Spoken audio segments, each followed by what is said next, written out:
Hello everyone, and especially the RBI Grade B aspirants. I'm happy to see all of you so eager to be part of the RBI, which is the apex financial institution of the country. And hopefully all of you, in one way or the other, would be contributing towards the economic development of our country through right kind of intervention in the economic policies in times to come. So hi, I'm Professor P.K. Pathak. I'm having experience of more than 2 decades in teaching and the field of academics to the MBAs and MCAs and to life course students. And after a request from a number of students like you, I have decided to prepare a tailor-made, phase 2 preparation course. This is for the RBI Grade B aspirants. So it will be my endeavor to ensure that it has been presented to all of you in such a manner that it becomes a cakewalk for you to appear for the phase 2 examination to be conducted, in times to come. So what I have done is I have compiled a complete syllabus which is prescribed by the RBI and made it so convenient for all of you by just subdividing them into specific topics and taking video lectures for each and every topic in complete details in very simple words in order to make you understand the whole concept and the underlying theory of every topic for that matter. So hopefully you'll enjoy listening to my videos and you'll gain a lot in the process, and the things will become very easy for all of you because already you are striving hard, and this will make your life comparatively more easy by just providing you the things you want in a very tailor-made manner. So I will share with you today as a welcome lecture the whole syllabus of the RBI phase 2 examination as prescribed by the institution itself, and we'll just try to go through what kind of planning we require to make, and thereafter I'll be taking in a sequential manner the subject-wise video sessions, which definitely you must go through. And for that, the first urge to all of you is do like, comment, share, and subscribe to my YouTube channel. And your comments are really very valuable to me. They definitely are going to provide a lot of insight into what kind of interjections I need to make, so that you feel more comfortable and you feel more prepared for your forthcoming examination. So on that note, I'll be sharing my screens, which are intended to make you aware or clear about the whole syllabus of the part 2 examination to be held shortly. Okay. So I'm going to share my screen. Hope you can see the screen.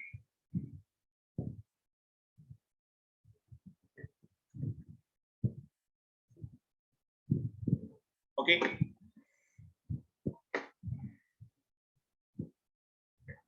Everybody can see it.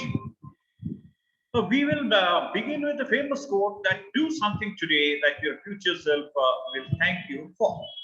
So really you have to put in hard work, and you're already putting in hard work, and so therefore many of you have already cleared the phase 1 examination and looking for the phase 2 for that matter. And so therefore you must continue to strive hard, and if you do so, sky is the limit. Nobody can stop you from attaining your goals in the short run as well as in the long run. And I feel privileged to be part of your all endeavors in the process.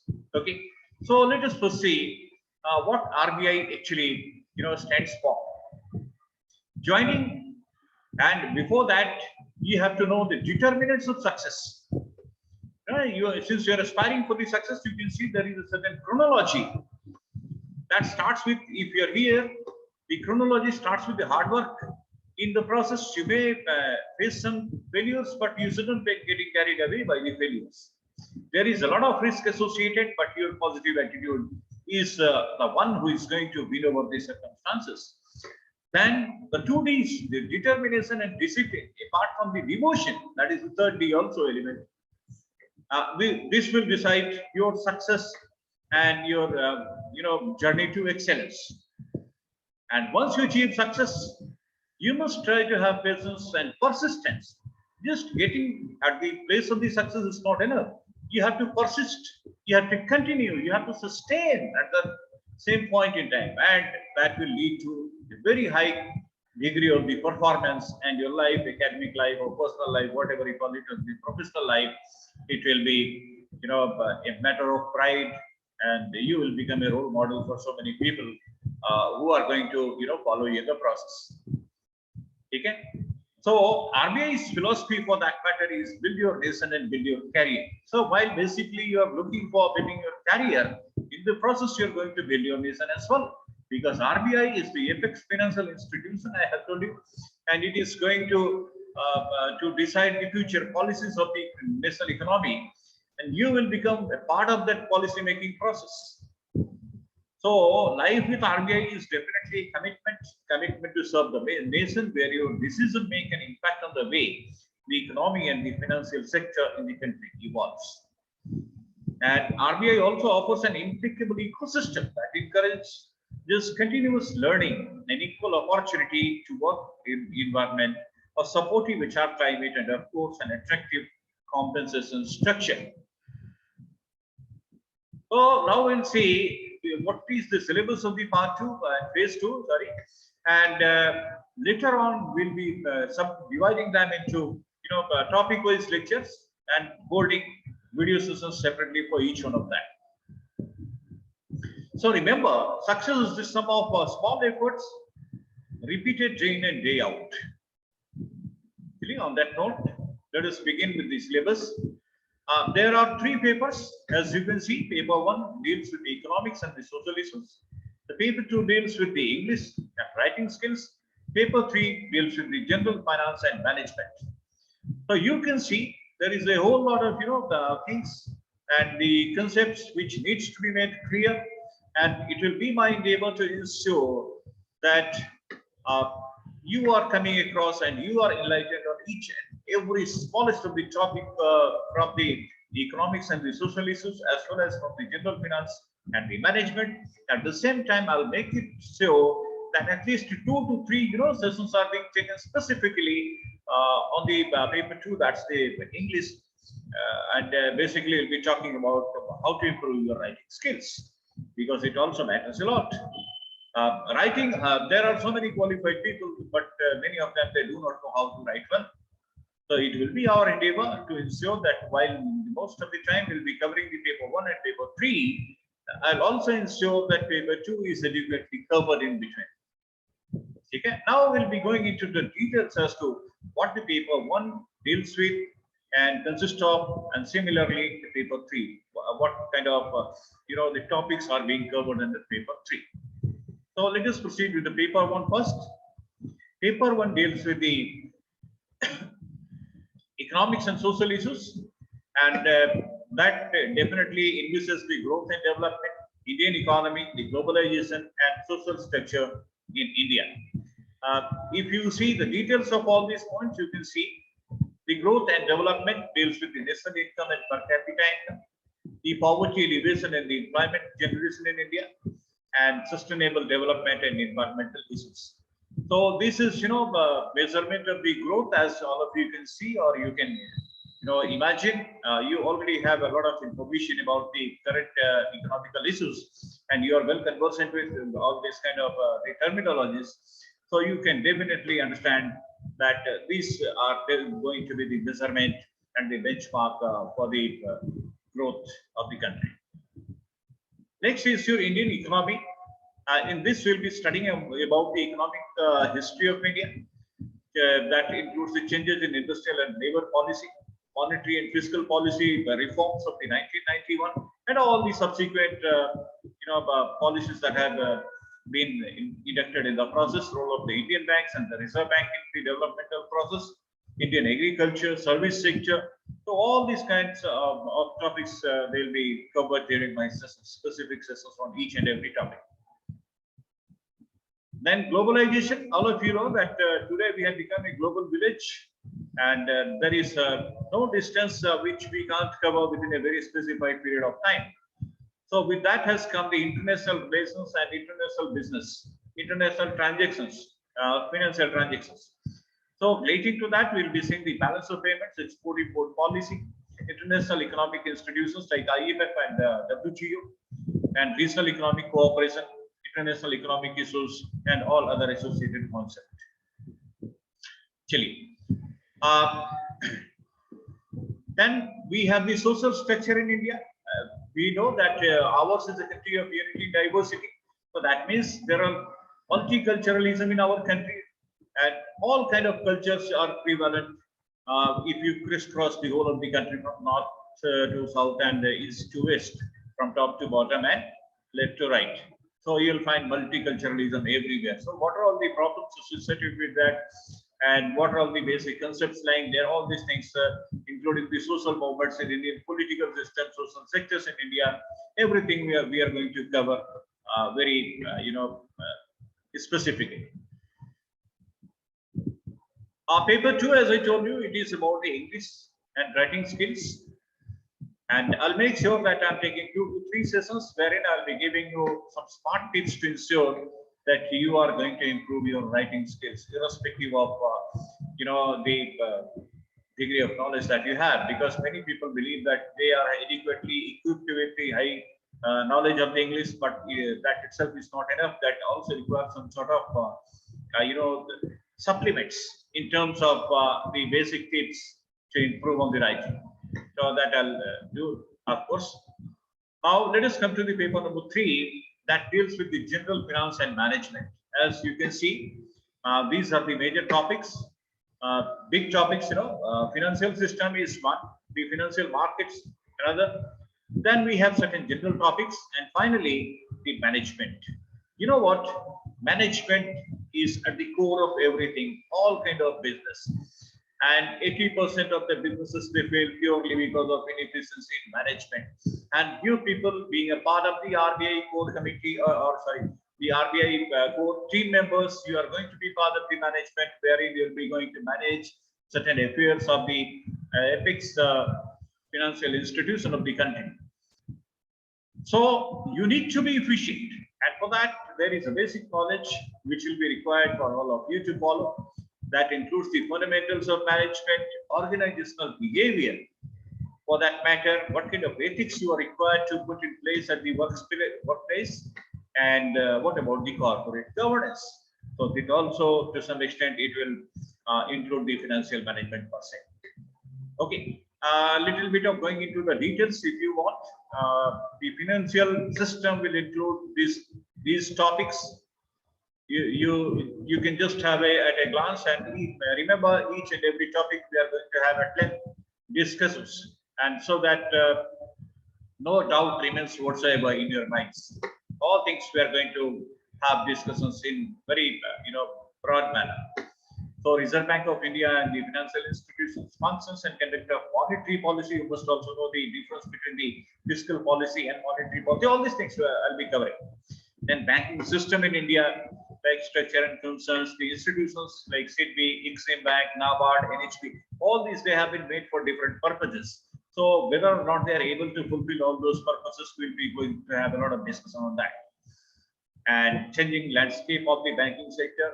Of late, you must have realized that there are a lot of mergers taking place now, and the number of the banks operating in our country have drastically been reduced by the current financial minister, and even there are some of mergers are already in the pipeline. So you will be having very limited number of banks to operate, and therefore it will become a lot of change will be taking place from what we have been seeing in the past. We also are going to cover the impact of the global financial crisis of 2007 and 8 and the Indian response there. This will be under the financial system. Now let us go to the financial markets. They are basically the primary and the secondary markets. I'll be covering all the associated aspects of the financial market. These will be some of the general topics: risk management in the banking sector, derivatives, financial markets, and alternative sources of finance, corporate governance, union budget, inflation for that matter, WPI and CPI, and fintech. So this will be all the general topics which all of you should know, and a number of questions will be asked from this particular segment. So you must be very careful to ensure that none of these topics are being left unattended by you. And finally, coming to the fundamentals of management. Introduction to management, we'll see the basic principles of the management and the human relation systems, approaches to the management, the managerial roles and all. We also are going to see the concept of the organizational behavior that includes the personality. So we'll be going into all details of the personality. You know what, your professional experience, your professional success, to some extent, it depends on what kind of personality you have.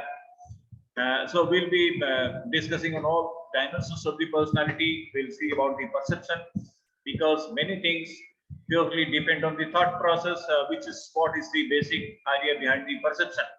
And motivation, because you being the lead managers, you need to be self-motivated first, and then you must be able to motivate your workforce. So a lot of theories have been promulgated by different thinkers. So we'll be going on to cover all these theories.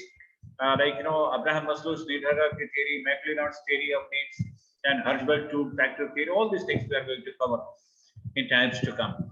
Okay, so this is about the OB and about the leadership, because the leaders are there is a lot of discussion about whether the leaders are born or even they can be made. But I personally believe that leaders definitely can be developed. Even if today you're not having the leadership abilities, you can acquire all those abilities and you can be an effective leader. So all these things associated with the kind of leadership we'll be talking, like concept theories, emotional intelligence, analysis of interpersonal relationship, which covers the transactional analysis and the Johari window, conflict management, and finally the organizational change. Because, you know, there is only one certainty, that there is no certainty, and if that is the case, you must be ready to accept all kind of changes that may be taking place in your personal or your professional life, and you must be very happy to see them, and you must come out victorious in the process. So everything about the organizational change we are going to study it in details, like Levin's change model, the action research model, positive model. All these things will be covered in my classes. Then ethics at workplace, you need to be ethical also. There are some kind of decisions wherein there is no policy, there is no rule, there is no regulation. But ask your value system, ask your deep inside the heart feeling, and you will know that something which is ethical, it must be followed irrespective of whether or not it has been prescribed in the rule book. Okay. So theories of ethics we are going to study. Alternative to what moral principle you are going to study. Moral issues in the business and ethical principle in the business. All these things will be covered so that you have fair amount of idea about all these things. And the corporate governance, factors affecting the corporate governance, mechanism of the governance, and last but not the least, communication. You know what? The communication is the bloodline. Like, you know, in human body, you can't expect the life if there is no blood flow. Or if it is a faulty blood flow, definitely the health is not good. Similarly, communication acts as a blood flow for the organization. Okay, so all things relating to the communication, like the channels, the oral versus written communication, upward, downward communication, rule of information statement, everything we are going to cover in the complete details. Finally, you must know that persistent is the key. And my advice to all of you is that don't stop when you are tired. Stop when you are done. So with that philosophy in the mind, you must put all your efforts in the process, prepare well, and prepare for the examination. Think in the process that you already have achieved. In your wild imagination, you can think there is no harm in that. And then you just look back and see how you reached your objective. Don't miss any of my classes. They are going to be determining factor in your success. And on that note, I thank all of you for being so courteous and watching this video all along. Feel free to mail your subject related queries on this my mail ID. I'm always eager to help you out, to mentor, provide mentorship, and guide all of you in the process of your endeavors. And I'm going to make sure that you are really having a cakewalk as far as the phase 2 examination is concerned. And this will be through my concerted efforts of ensuring, simplifying the whole a lot of topics in the process, and presenting to you in such a manner so that merely by attending my videos or my video classes, you can grab the whole concept in one go. So that's it for the day. Just hold your breath and wait for my first video to release, and be the one to view that video and get benefited in the process. My again request to all of you is do like, share, comment, and subscribe to my YouTube channel, and keep on watching. Don't miss a single video. Okay. So that's it for the day. We'll see you soon with the first release of the video on the very first topic of the field of the economics. Till then, goodbye. Have a good day, and so nice of being with you. Thanks.